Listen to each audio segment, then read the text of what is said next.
معزز حاضرین، اللہ رب العالمین کا فضل اور اس کا احسان ہے کہ اس نے آج کے اس دن اپنے گھر میں ہمیں حاضری کا شرف بخشا۔ یہ اللہ رب العالمین کا بہت کرم ہے۔ ابھی جن ایام سے ہم گزر رہے ہیں، یہ اسلامی سال کا 8واں مہینہ جسے شعبان کہا جاتا ہے، اللہ کے نبی صلی اللہ علیہ وسلم نے ارشاد فرمایا، جیسا کہ سنن ترمذی وغیرہ کی روایت میں ہے، احسو ہلال شعبان علی رمضان، شعبان کے چاند کو رمضان کے لیے شمار کرو، اسے گن کر کے رکھو۔ یہ اس ماہ کی ایک بڑی فضیلت ہے جو نبی صلی اللہ علیہ وسلم نے بیان کیا ہے کہ چونکہ شعبان کا مہینہ رمضان میں داخلے کا دروازہ ہے، اس لیے شعبان کے دنوں کی صحیح گنتی، شعبان کے دنوں کا ٹھیک شمار کرنا رمضان کے دنوں میں درست طور پر داخل ہونے کا سبب ہے۔ اس لیے اللہ کے نبی صلی اللہ علیہ وسلم نے ہم کو حکم دیا کہ ہم ہوشیاری کے ساتھ اور متنبہ ہو کر کے شعبان کے دنوں کو درست طور پر شمار کریں۔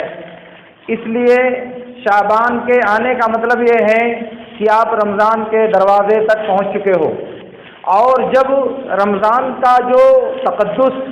اور اس کا جو احترام انسانی نفوس میں ہے، اسی کے پیش نظر اللہ کے نبی صلی اللہ علیہ وسلم نے ہم مسلمانوں کو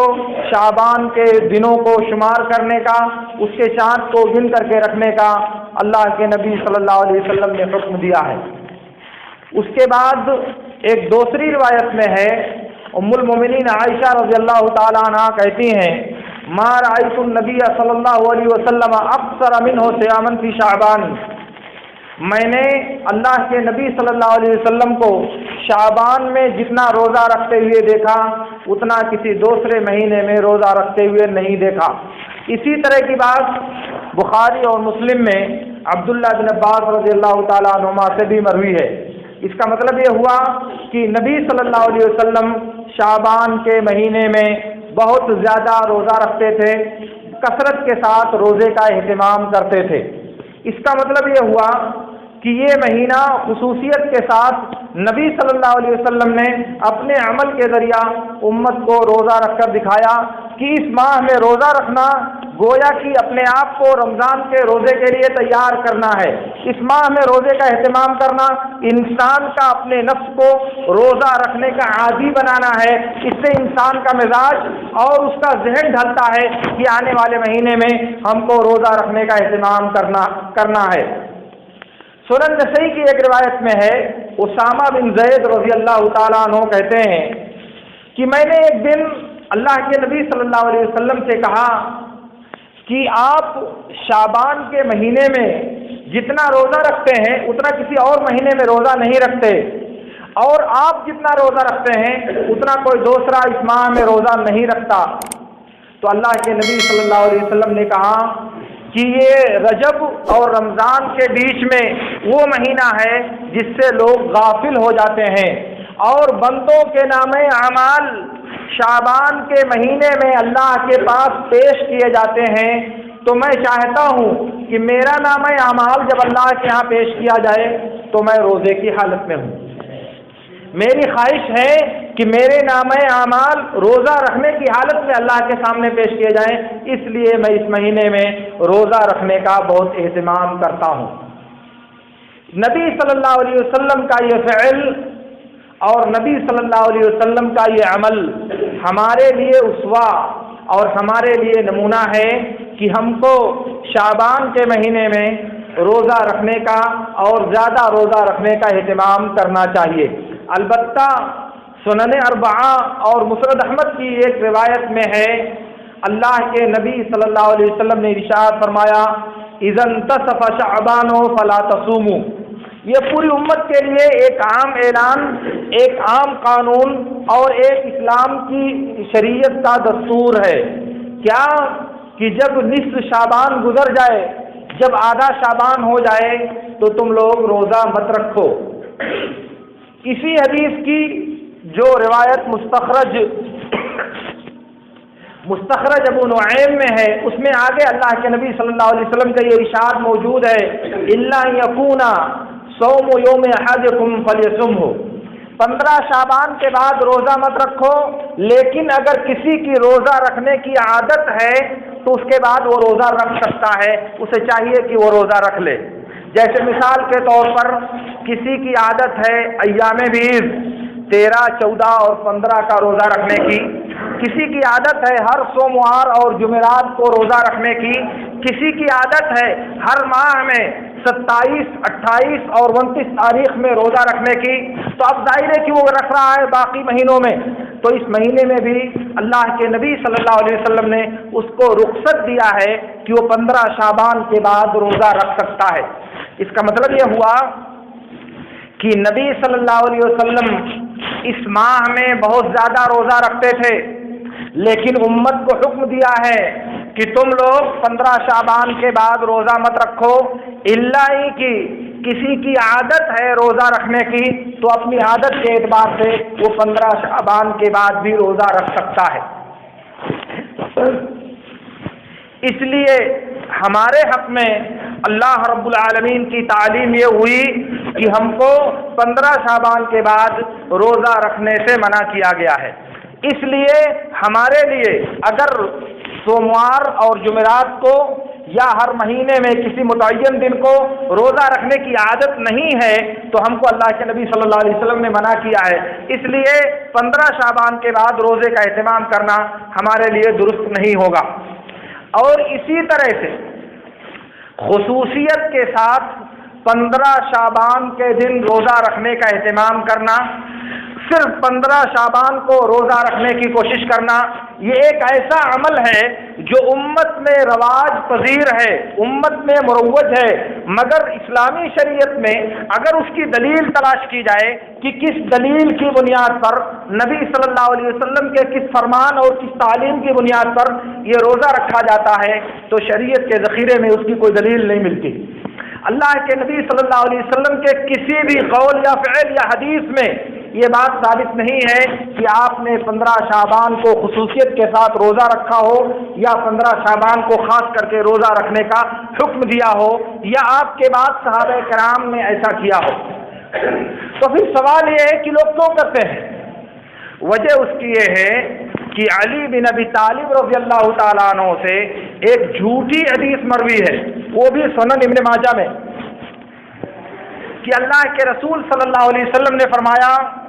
کہ جب 15 شعبان ہو جائے تو تم اس کے دن میں روزہ رکھو اور اس کی رات میں قیام کرو، جاگ کر کے نمازیں پڑھو۔ اس حدیث کو ابن ماجہ نے اور جتنے لوگوں نے بھی روایت کیا ہے سب نے ابو بکر بن ابی صبرہ کی سند سے روایت کیا ہے، اور یہ راوی کذاب،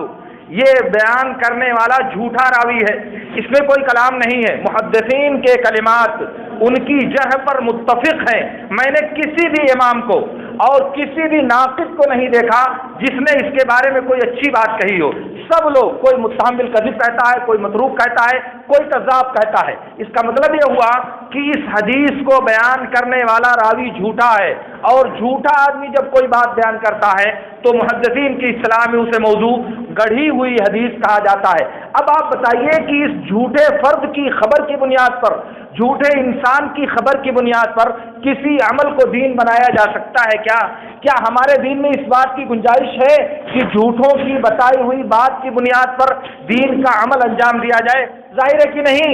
اس لیے اس جھوٹ کی بنیاد پر جو عمارت کھڑی کی گئی ہے وہ ایک جھوٹی عمارت ہے۔ اس لیے 15 شعبان کے دن میں روزہ رکھنا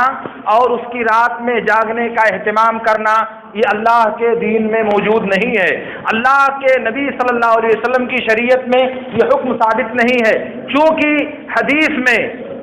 ایک ایسی بات ذکر کی گئی ہے جس کو لوگوں نے اپنانا اور عمل کرنا ضروری سمجھا، لیکن یہ معلوم کرنے کی کوشش نہیں کیا کہ اسے بیان کرنے والا کون ہے، کیونکہ ہر بات جو کہہ دی جائے جب تک اس بات کی صداقت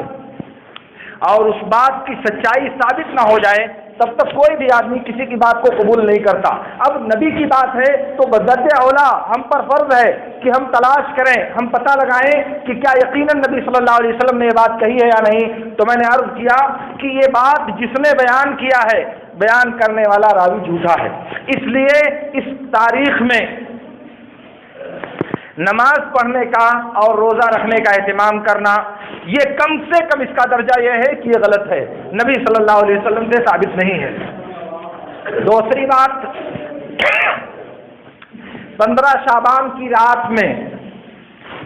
چراغاں کرنا، لائٹنگ کرنا، اس رات قبرستان کی زیارت کرنے جانا، سب لوگوں کا مل کر کے اجتماعی طور سے عبادت کرنا، یہ سب کے سب اعمال بدعت ہیں، اسلامی شریعت میں ان کی گنجائش نہیں ہے۔ رہ گئی بات قیام اللیل کی، تو میں آپ کو بتاؤں ابو شامہ مقدسی نے 448 ہجری کے واقعات میں لکھا ہے کہ دمشق میں ایک آدمی آیا جس کا نام ابن ابی الحمرا تھا، اس نے 15 شعبان کی رات بیت المقدس میں نماز پڑھی، اتنی خوبصورت آواز تھی کہ لوگ اس آواز پر دوڑے پڑے کہ یہ کون آدمی ہے۔ اس نے جب نماز پڑھائی تو پہلے سال 448 ہجری میں لوگوں نے سنا، پھر اس کے بعد دوسرے دن وہ آدمی نظر نہیں آیا، پھر اگلی سال وہ آدمی آیا تو لوگ وہاں جمع ہو گئے، اور چونکہ اس کی آواز بہت خوبصورت تھی اس لیے لوگ اس کے پیچھے اس کی اقتدا کرنے لگے۔ اب میں جاننا چاہتا ہوں کہ 448 ہجری تک مسلمانوں کے ہاں اس نماز کا وجود نہیں ہے۔ اب 448 ہجری میں جس نماز کا وجود برپا کیا جائے، آپ دیکھیں ابو شامہ مقدسی کی الباعث علی انکار البدع والحوادث، تو آپ کو کیا لگتا ہے کہ ان پوری صدیوں سے دین نعوذ باللہ ناقص تھا کہ اس کو صدی میں پورا کیا گیا؟ ظاہر ہے کہ نہیں۔ اس لیے جس عمل کی ابتدا 400 سال کے بعد کی جاتی ہے اسے اگر دین کا نام دیا جائے تو یہ ہمارے عقل کا ماتم ہوگا کہ نہیں ہوگا؟ دوسری بات، تمام ناقدین ابن ابی الحمرا کو تلاش کر کے تھک گئے، کسی نے بھی نہیں بتایا کہ یہ کون آدمی ہے، کہاں سے آیا تھا، کہاں کا رہنے والا ہے، کہاں گیا اور کیسے اس نے یہ نماز پڑھائی۔ ایک مجہول انسان جس کی نہ کوئی دینی خدمت ہے، نہ کوئی علمی مقام و مرتبہ ہے، اور نہ ہی اہل اسلام کے ہاں ان کی قدر شناسی اور ان کی کوئی شخصیت معروف ہے، کچھ بھی نہیں پتہ چلتا۔ میں نے کوشش کیا کہ سیر اور رجال کی کتابوں میں، تاریخ اور تراجم کی کتابوں میں پتہ لگایا جائے کہ یہ آدمی کون ہے، تو میں نے نہیں، مجھ سے بڑے بڑے اہل علم کو میں نے دیکھا کہ سب نے اپنی حیرانی کا اظہار کیا ہے، سب نے اپنی عدم معرفت کا اظہار کیا ہے۔ خود ابو شامہ مقدسی کو میں نے دیکھا کہ بڑی عاجزی کے ساتھ اس بات کا اعتراف کرتے ہیں کہ اس آدمی کے بارے میں کچھ بھی نہیں معلوم، کہاں کا رہنے والا تھا، کہاں سے آیا تھا، نماز پڑھانے کے بعد کہاں غائب ہوا، کسی کو کچھ بھی نہیں معلوم۔ تو میں کہنا یہ چاہ رہا تھا کہ اس رات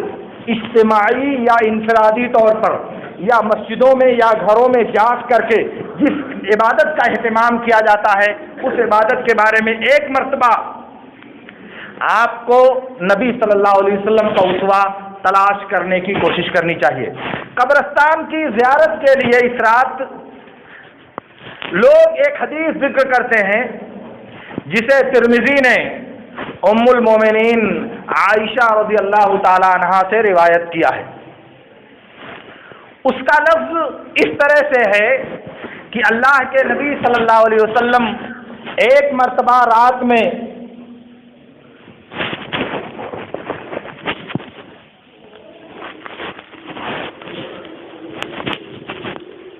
محترم حضرات، میں آپ سے عرض یہ کر رہا تھا کہ سنن ترمذی کی ایک روایت میں ہے، ام المومنین عائشہ رضی اللہ تعالیٰ عنہا کہتی ہیں کہ ایک دن اللہ کے رسول صلی اللہ علیہ وسلم کی باری میرے پاس تھی، آپ آئے، آپ لیٹے بستر پر، میں بھی لیٹی، جب آپ نے سمجھا کہ میں سو گئی ہوں تو آپ اٹھ کر چپکے سے چلے گئے کہ مجھے پتہ نہ چلنے پائے۔ آپ جب گئے تو آپ کے پیچھے میں بھی گئی آپ کو تلاش کرنے کے لیے، تو جب میں گئی تو دیکھا کہ آپ قبرستان بقیع غرقد میں، جنت البقیع اس کا نام رکھنا یہ جائز نہیں ہے کیونکہ یہ نام کتاب و سنت کا نام نہیں ہے، وہ نام اس کا بقیع ہے، بقیع غرقد ہے، جنت البقیع جاہلوں کا نام ہے، اسلامی شریعت میں اس کا نام نہیں موجود ہے۔ آپ تلاش لیجیے پوری حدیث کی کتابوں کو۔ بہرحال کہا کہ آپ کو وہاں میں نے دیکھا کہ آپ وہاں دعا کر رہے ہیں، پھر اس کے بعد جب آپ نے میری آہٹ سنی تو آپ پلٹے،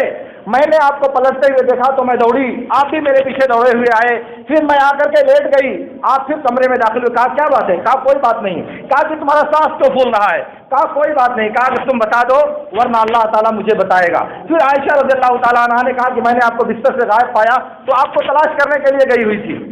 تو اللہ کے نبی صلی اللہ علیہ وسلم نے کہا کہ جبریل علیہ الصلوۃ والسلام میرے پاس آئے تھے اور انہوں نے مجھے حکم دیا تھا کہ میں جاؤں اور بقیع قبرستان والوں کے لیے مغفرت کی دعا کروں، اس لیے میں وہ دعا کرنے گیا تھا۔ یہ پورا واقعہ اسی طرح صحیح مسلم میں بھی ہے، لیکن سنن ترمذی میں یہی روایت جب ہے تو اس میں یہ اضافہ ہے، مسلم میں نہیں ہے۔ سنن ترمذی میں یہ اضافہ ہے کہ یہ واقعہ 15 شعبان کی رات پیش آیا تھا، یہ واقعہ 15 شعبان کی رات پیش آیا تھا، اس لیے لوگوں نے کہا کہ 15 شعبان کی رات میں قبروں کی زیارت کرنے جانا چاہیے۔ آپ دیکھیں کہ حدیث وہی ہے، واقعہ وہی ہے، مگر جب اس کو امام مسلم نے اپنی صحیح میں روایت کیا ہے تو اس میں اس رات کی تعین کا کوئی تذکرہ نہیں ہے کہ وہ کون سی رات تھی، مگر جب ترمذی نے اسے روایت کیا تو اس کی سند بدل گئی ہے اور اس میں اس بات کی وضاحت ہے کہ وہ 15 شعبان کی رات تھی۔ مگر آپ یاد کر لیں کہ اس کا ایک راوی شریک بن عبداللہ سیء الحفظ راوی ہے، دوسرا راوی یحییٰ بن ابی کثیر مدلس راوی ہے اور اس نے تدلیس کر کے اس کو عن کے ذریعہ روایت کیا ہے۔ اسی لیے امام بخاری نے کہا کہ شریک نے اس حدیث کو یحییٰ بن ابی کثیر سے نہیں سنا ہے اور یحییٰ بن ابی کثیر نے اس حدیث کو ابو سلمہ بن عبد الرحمن سے نہیں سنا ہے۔ یہ ترمذی نے پورا حدیث ذکر کرنے کے بعد یہ کلام اپنے استاد کا نقل کیا ہے، گویا کہ ائمہ نقاد امام بخاری جیسے لوگ کہتے ہیں کہ یہ حدیث نبی صلی اللہ علیہ وسلم سے صحیح ثابت نہیں ہے۔ اور مشکل دوسری یہ ہے، بڑی مشکل، کہ یہ حدیث کمزور ہونے کے باوجود، غیر معتبر راویوں کی روایت ہونے کے باوجود، معتبر راویوں کی روایت کے خلاف بھی ہے۔ مسلم کی جو صحیح روایت ہے اس کے مخالف بھی ہے کہ اس واقعے میں ایک ایسی چیز کا تذکرہ کیا ہے جو صحیح اور معتبر لوگوں نے ذکر نہیں کیا ہے، اس لیے یہ حدیث سندی اعتبار سے ہمارے لیے حجت نہیں بن سکتی۔ اس طرح کی باتیں اگر دیکھی جائیں اور غور کیا جائے تو ہمارے سماج میں جو اعمال رائج ہیں وہ بھی جیسے کہ میں نے عرض کیا، چراغاں کرنا، روشنی کا اہتمام کرنا، بتیاں جلانا، یہ مجوسیوں کا دین ہے۔ یہ مسلمانوں کے ہاں ہندوستان میں غیر مسلموں کے مذہب سے نقل کر کے اس میں داخل کیا گیا ہے، ورنہ مسلمانوں کے دین میں نے دیکھا اہل علم کو عام طور سے اس بات کا تذکرہ کرتے ہیں کہ کسی مخصوص رات میں لائٹنگ اور چراغاں کرنے کی کوشش کرنا یہ مجوسیوں کا دین ہے، مسلمانوں کے دین میں نہیں ہے۔ لیکن اس پر یہ اضافہ ہونا چاہیے کہ ہندوستان میں ہمارے ہاں جو طریقہ رائج ہے وہ بیرون وطن کے وہ جو چراغاں کرنے کا ان کا تہوار ہے اسی کی نقالی میں مسلمانوں نے یہ کام کیا ہے۔ اور آپ دیکھیں ہندوؤں کے تہواروں کے پہلو بپہلو ان کے مقابل میں جتنے تہوار ان کے ہاں منائے جاتے ہیں ان سب تہواروں کی نقل ہمارے ہاں پائی جاتی ہے۔ ان سب تہواروں کا مقابلہ کرنے کے لیے ایک ایک تہوار ہمارے سماج میں ایجاد کیے گئے ہیں۔ اگر وہ لوگ کہ جنم اشٹمی مناتے ہیں، کسی کی ولادت کا جشن مناتے ہیں، تو اس کے مقابل میں ہم لوگ عید میلاد کا اہتمام کرتے ہیں۔ اگر وہ لوگ چراغاں کرنے کا اہتمام کرتے ہیں تو ہم لوگ فلاں چیز کا اہتمام کرتے ہیں۔ اگر وہ لوگ کسی خاص پکوان کا اہتمام کرتے ہیں فلاں مہینے میں فلاں تاریخ میں، تو ہم لوگ بھی رجب کے کوڑے بھرنے میں بہت فخر محسوس کرتے ہیں، تو ہم بھی مخصوص پکوان کا اہتمام کرتے ہیں۔ 15 شعبان میں حلوہ خوری کا اہتمام کیا جاتا ہے۔ وہ کون سا طریقہ ہے بھائی؟ کہتے ہیں کہ اللہ کے نبی صلی اللہ علیہ وسلم کے دندان مبارک غزوہ احد میں شہید ہو گئے تھے۔ غزوہ احد شعبان میں نہیں، شوال میں ہوا ہے۔ باتفاق سیرت نگاران اور باتفاق مورخین غزوہ احد شوال کے مہینے میں پیش آیا تھا۔ تو اگر دانت شوال میں ٹوٹا تھا تو شعبان میں حلوہ کھانے کا کیا مطلب؟ اور دوسری بات،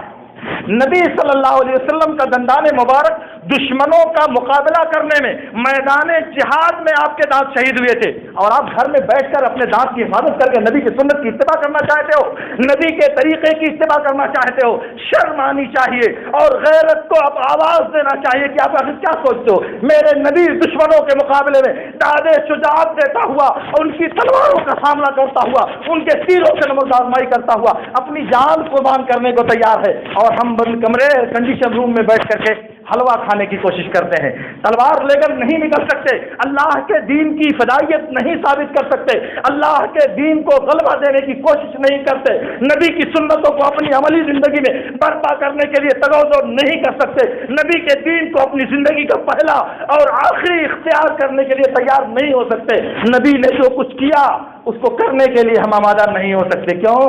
ارے مجھ صاحب زمانہ بہت بدل گیا ہے، حالات اب پہلے جیسے نہیں رہے۔ نہیں میرے دوستوں، کچھ نہیں بدلا، ساری دنیا ٹھیک اسی طرح سے ہے۔ اگر بدلا ہے کوئی چیز تو وہ صرف ہمارا ضمیر اور ہمارا ایمان ہے، وہ صرف ہماری محبت بدلی ہے، ہماری ترجیحات بدلی ہیں، نبی سے محبت کا دعویٰ بدلا ہے اور کچھ نہیں۔ ورنہ میرے نبی صلی اللہ علیہ وسلم کا دانت ٹوٹے